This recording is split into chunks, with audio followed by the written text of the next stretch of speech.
Hello everybody, CarlosX360 here. We're going to do a video review of Final Fantasy XVI.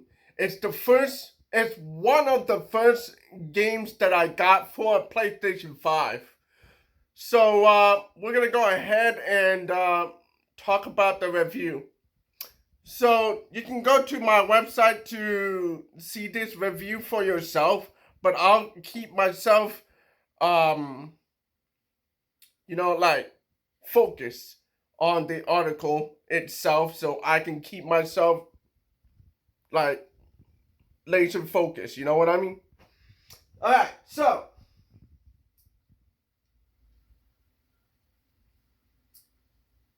there's some history lessons right here. I'll skip that for now because some of you already know what Final Fantasy is. I'm just setting up the story for those who hasn't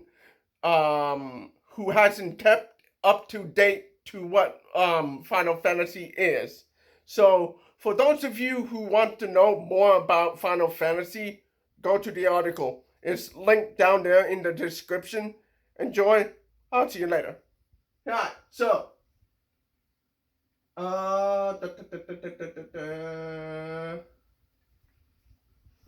Alright, so I'll let this play in the background because here's the thing. I cannot believe how much, or let me put it another way. I cannot believe how low of the sales that Final Fantasy XVI has been.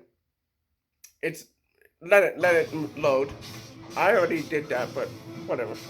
Anyway, so Final Fantasy XVI is a great game, but it hasn't been selling very well, and I can't get over how much of a gem the game is.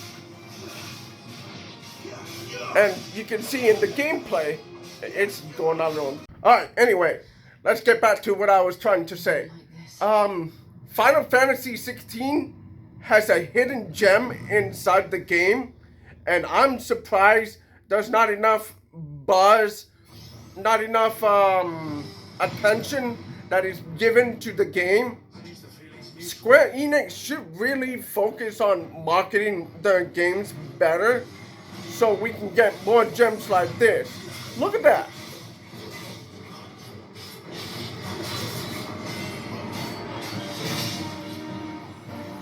That was an intense boss battle that I was having in the game. Oh, come on, YouTube. It's not that hard. I'll let it play for a little bit and then get back to what I was trying to say. And the music is... I'll talk about this in the review.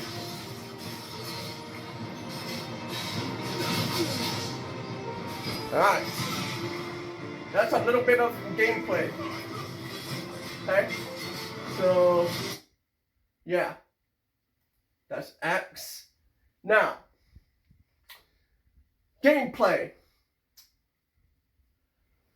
Final Fantasy XVI is an action RPG in the same vein of a Devil May Cry game.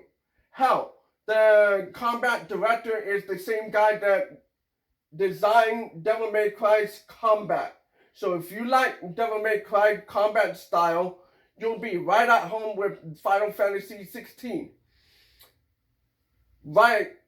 Ryota Suzuki designed Final Fantasy XVI's combat akin to the way Dante was able to turn into a spirited monster called Devil Trigger. We'll talk about this a little later, okay? So I'll explain it in the gameplay, so bear with me, okay? So let's simplify things. Your basic combat, it works similar to Devil May Cry. Your sword attacks, swings, and you're able to dash too. You can trigger a swirl of fire in a fury attack towards your opponent. Wrap your head around this, because early on, this is your devil trigger. It's like a special move. Okay, so you have a bar system. I'll explain it later. I'll explain it later. Later on, you will have to wrap your head around a different style of gameplay.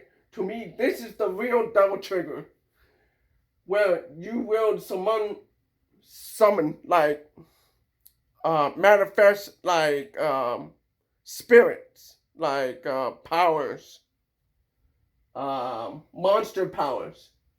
These summon powers are called icons in the game.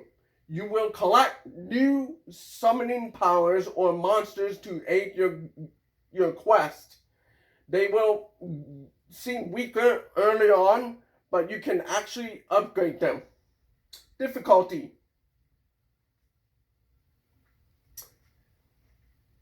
Both Hiroshi Takai and Nakoin Yoshida, probably getting that wrong, I apologize. Both wanted Final Fantasy XVI to be accessible to all ranges of players. I feel like they accomplished it, because at the start of the game eases you into the game to understand and wrap your head around ideas available in the game itself. Neither is hard or easy.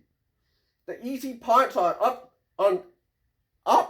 until you reach level 25 at least.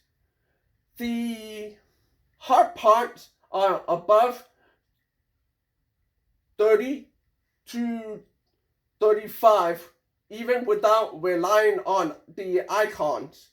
After level 36, you start to gain new abilities, new icons, new boosts, such as a new bar for your fury attacks. I'll show you what it looks like. Okay, when you reach a certain spot in the game, you are required to use icons or else.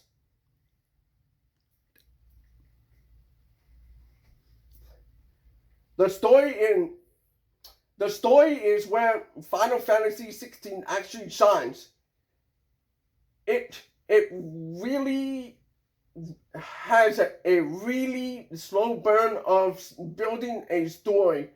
The game's inspiration is actually from Game of Thrones, believe it or not. Like I said before, the team wanted this game to be as accessible to everyone. I'll try to condense the story and be vague at the same time. Basically, the game is a imperialistic storyline early in the storyline, but later on it's going to be about life and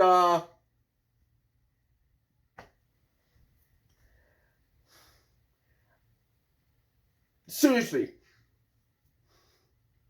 because starting from 30% of the game, you will meet Ultima. Remember that name while you play the game, because he's the major villain in the game.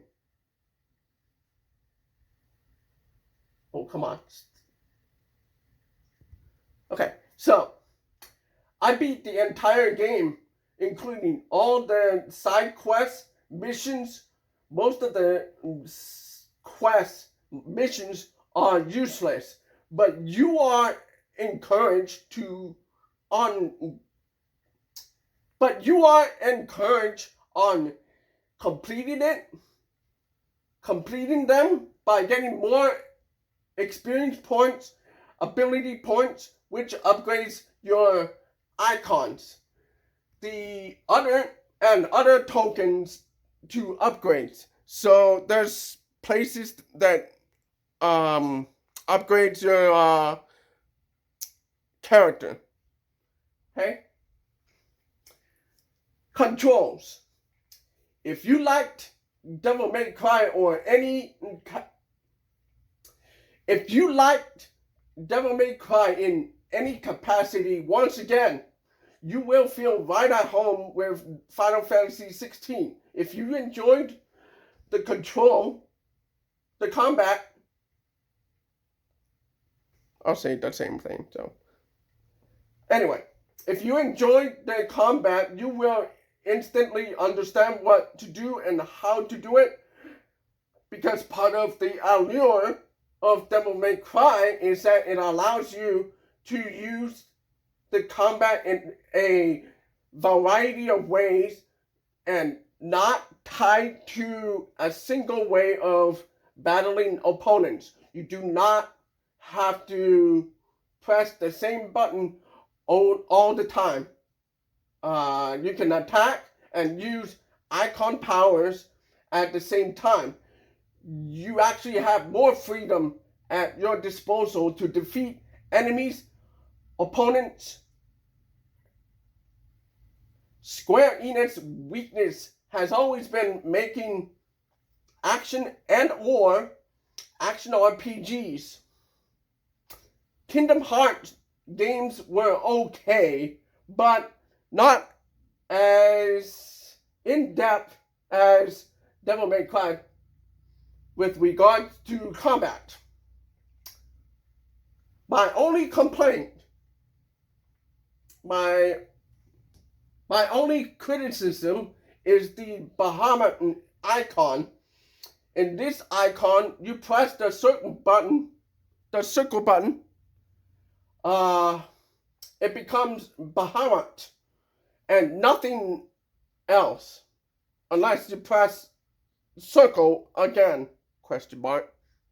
I'm a little confused. It's a little weird because when you turn into Bahamut, you fly around like a winged angel or something. I don't know. And after you activate it just throws like a projectile to the sky and then goes down to your enemies. But such a weird control scheme, bro. Because the other, which rains a bunch of projectile beams onto enemies, that made me scratch my head. And the Rama icon is also weird. An ability called Lightning Rod sends a projectile electricity. In order to trigger it, you are greeted with a targeting system. You have to hold it until it generates a maximum of 5, I think, to like trigger the projectile. You know, it goes like beep, beep, beep, beep, beep, and then it goes. Weird. Alright. Graphics. Graphics is another spot in Final Fantasy XVI that actually shines. As soon as you start the game, you will come to a bunch of quick time events, QTEs, and it shows the power of PlayStation 5. But however, the game shines during the icon battles. E3 versus Phoenix showed this off, but trust me, by the halfway point of the game, you will understand why there isn't a PlayStation 4 version present. This is magnified by the time you reach 60% of the game. I've embedded some videos to aid my point, but this is a fraction of what to expect. I'm gonna show one video here to show you what's going on.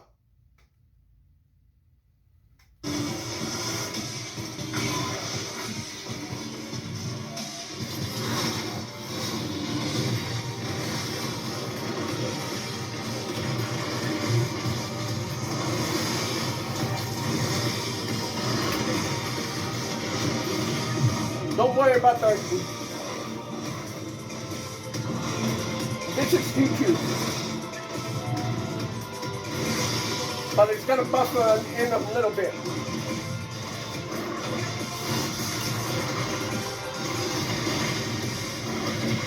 It should be buffering now.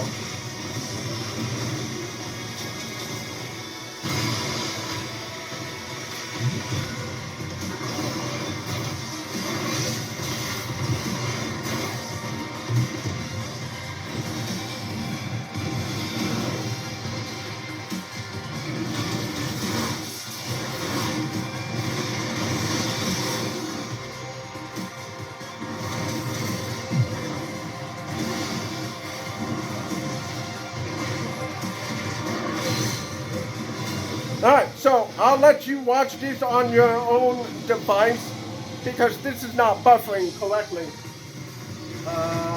Close. Whoops, sorry, that's my fault, Stop. Alright, user interface. The user interface is both simple and complex. And for good reason.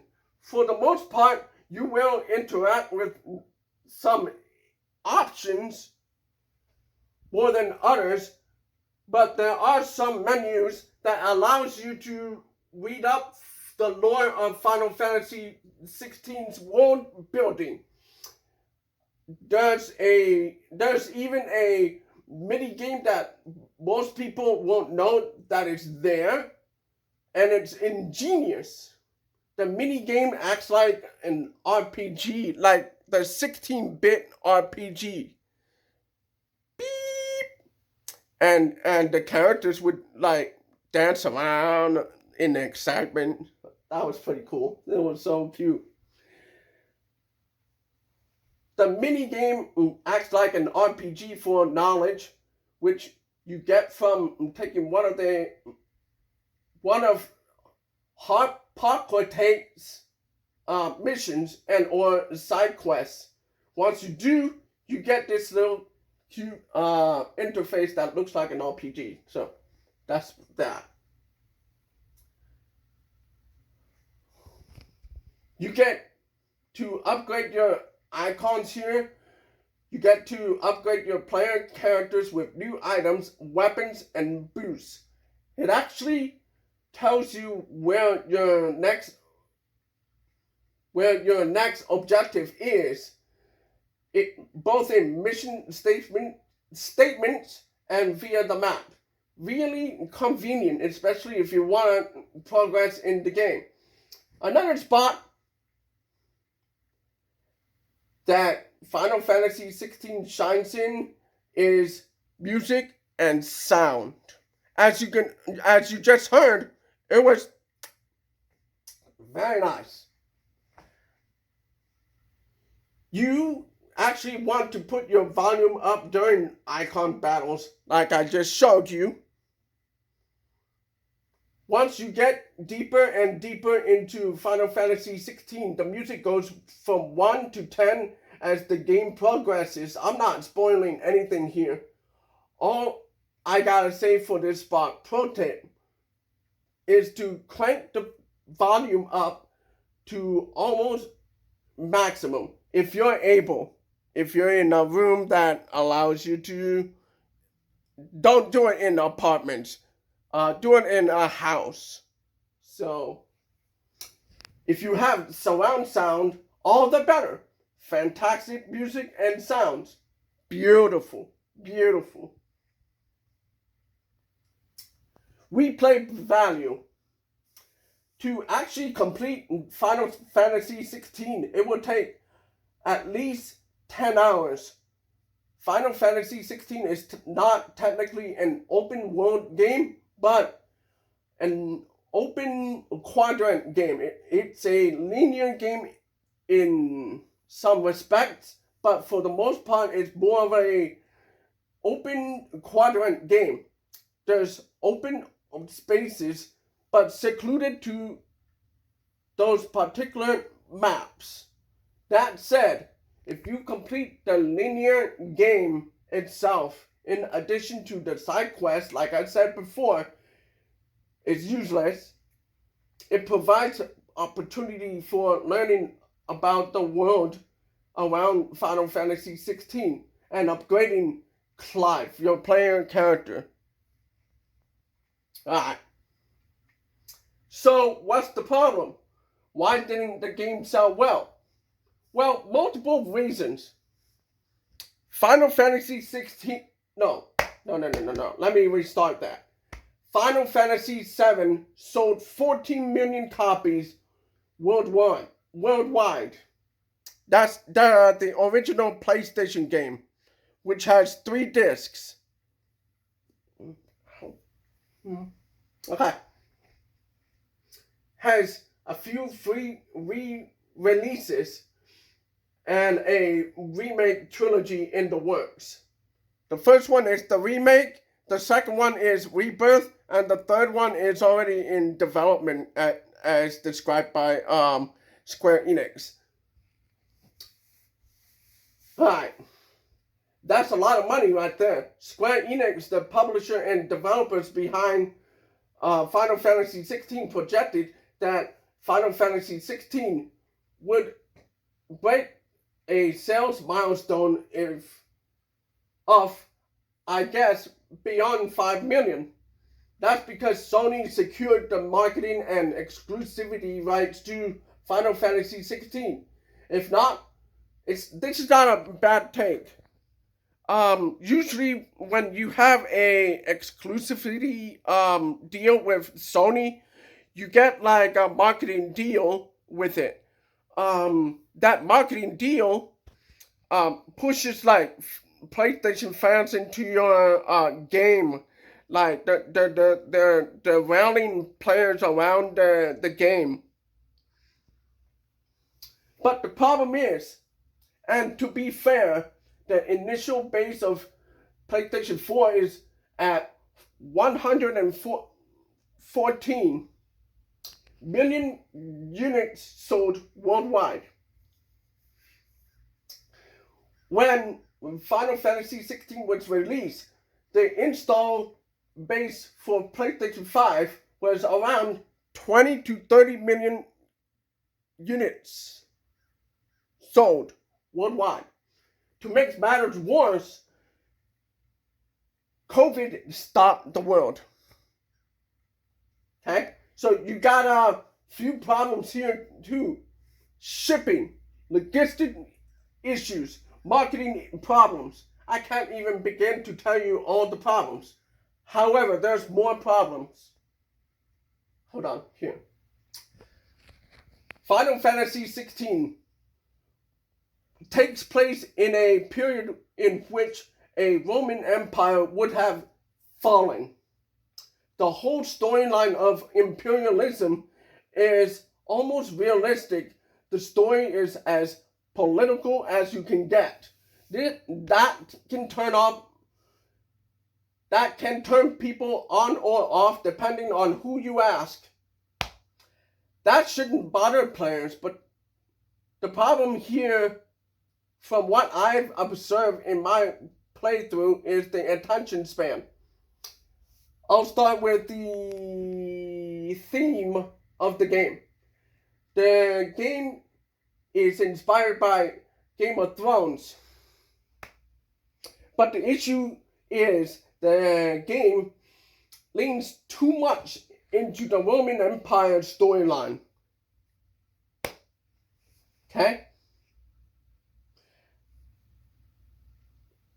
Final Fantasy XV, which is the game before that, brings the game into modern times with a touch of magical powers. If anything, if I was the guy behind the producer chair for Final Fantasy XVI, I would have merged ideas from Final Fantasy 15 and 16. The problem with Final Fantasy 15 wasn't the open world. No, far from it. I I I have not reviewed Final Fantasy 15 in the last few years because um in my issue with the game was not the open world. It was more the frame rate issues. In my opinion, frame rates are important, especially for action games. Um, if you have lower frame rates, the action seems like choppy, like it's trying to keep up with the action. Uh, Two heavy examples from Nintendo 64 are GoldenEye, um, Perfect, Perfect, Perfect Dark, and another one is Turok 2. Those games had like major slowdowns that you would need like expansion pack to really take advantage of the system.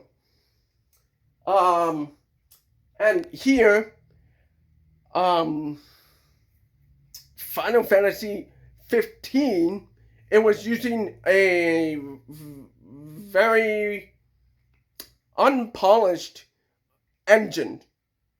It was a whole big problem at the time. Big problem.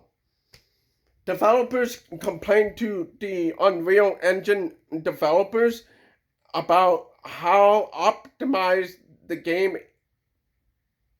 engine is. It had so many glitches, so many problems that it broke many games. The big example, it was Too Human by I don't remember, but it was Too Human. I was there. I was at E3 that year when they showed it. The Xbox 360 copy on my station, it crashed. I had to find the developer right next to me, and he had to get me off the system. But I never went back there because Too Human, it was so glitchy. Glitchy. So nobody could review it. I couldn't do anything. That's why the Too Human review on Xbox Evolve at that time, it was not available because the problem there, that was the problem. So, let me get back to what I was trying to say. In fact, I would pull ideas from Final Fantasy 16 into Final Fantasy 15 if we're hindsight 2020. The problem isn't the open world. In fact, I would argue people were interested in the Final Fantasy 15. That's why it sold pretty well. It did. It did.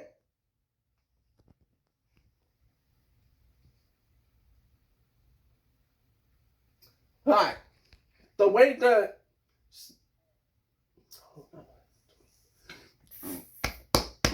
excuse me. Oh, water. Alright. So, the way the quests worked in Final Fantasy 15 without the warps or points of interest spot didn't inspire exploration. Some players like linear gameplay. Some people like side quests. I like both. But the way it works in Final Fantasy 16 is more polished than it was in Final Fantasy 15. Expand this idea and don't squeal away from the open world design. The only issue with Final Fantasy 15 was the frame rate. It hampered our ability to progress in the game. What Hold on. What Square Enix had with Final Fantasy. What Square Enix had with Final Fantasy 15 was almost perfect. All it needed was polish in the frame rate department. Final Fantasy. I'm sorry. I'm just on cylinders. Sorry, guys. Okay, so PlayStation 4 could handle it, and I can see that ambition from the developers that worked on Final Fantasy 15. Alright. Carlos's verdict. Final Fantasy 16 is a underrated gem. People who haven't touched Final Fantasy 16 don't know how good the game is. Everything from controls, music, epic storyline to amazing graphics. That's not to say they're on issue, which I've covered in small doses. I believe if Square Enix could learn from Final Fantasy 15 and 16, they could make a masterpiece. The drawback of Final Fantasy 16 story is the time period. Final Fantasy 15 brought the storyline to modern times, where Final Fantasy 16 brought the story to the past. There must be a middle ground at some point. Final Fantasy 16 is the sweet spot for how to advance storyline and being a bit modern. So, yeah. That's the review for the game. Let me show you what I'm talking about here. Hold on here. Give me 1 second. I have a second channel. I'm playing, I have gameplay. And hold on here. I think this is the one.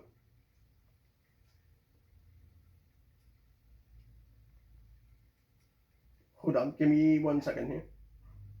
We hold dear. Humanity can join seeds and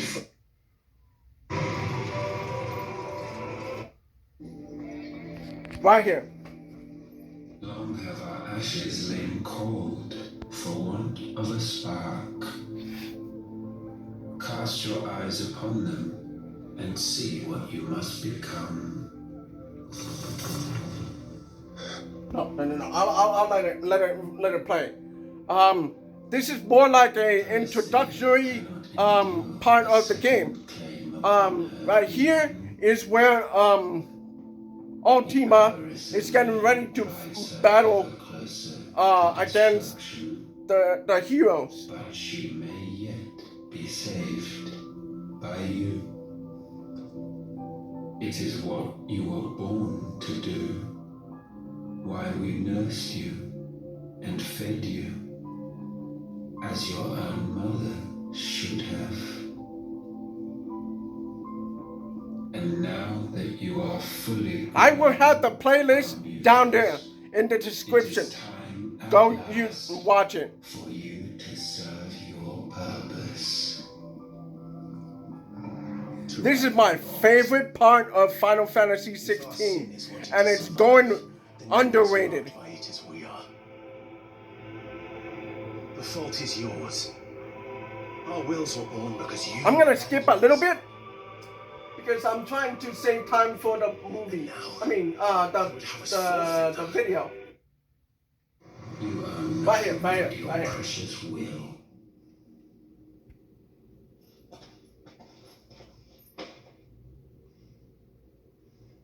Brother.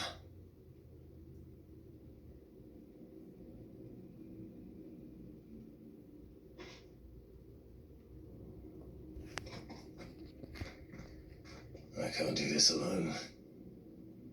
And you don't have to. I grow weary of your dissent. Now you must learn that this Get ready for epic. tolerate disobedience.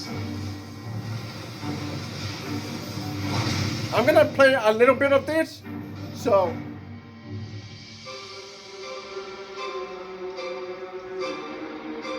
now listen to the music.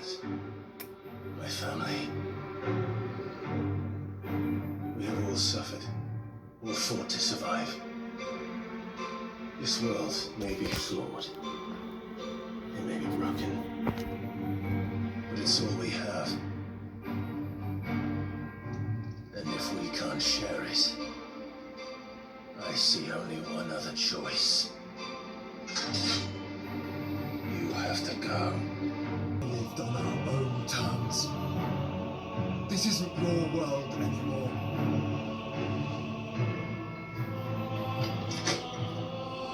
It's ours. Bow down, offenders, hearts disdain. So as you can see, there's a gauge right here. That's your fury attack. Down here is where your icons are. Down here is your item screen. This is your stagger, the stagger meter on the bottom. You can't see it, but it's yellow. The stagger allows you to stop the enemy in this track and attack them. So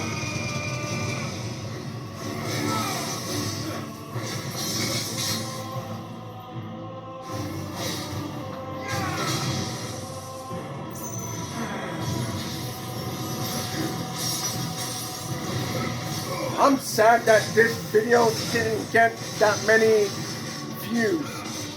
So sad. This is the best part of Final Fantasy XVI. And the music is just adding to it. Changes like this. And that's the power of the PlayStation 5 console.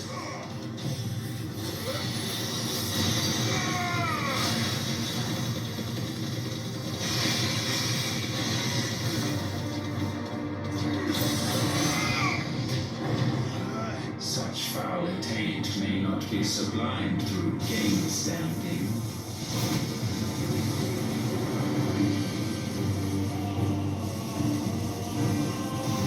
Only with heads hung low is penance paid. O wretched mortals incapable even of contrition. In fitting season shall we reap our harvest.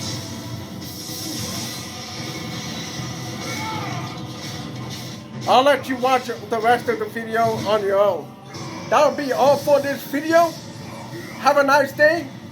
Please like, subscribe, share the video. See you later, guys. Awesome.